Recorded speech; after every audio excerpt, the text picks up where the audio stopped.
দেশি চাঁদি ঠোঁট বা ধূসর ঠোঁট ও কালো লেজওয়ালা পাখি। এই পাখি বাংলাদেশ, ভারত, পাকিস্তান, নেপাল, সৌদি আরব, জর্ডান, কুয়েত, কাতার, ইরান, শ্রীলঙ্কা দেখা যায়। এদের মূলত সমভূমিতে দেখা যায়।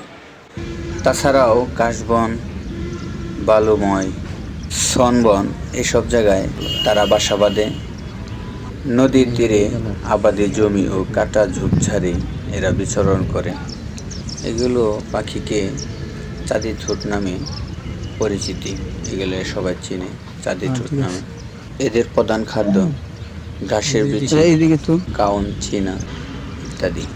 এরা ডিম পাড়ে 4 থেকে 8টি এবং ফোটার সময় 10 থেকে 14 দিনের মধ্যে এবার ডিমগুলো ফুটে বাচ্চা বের হয়।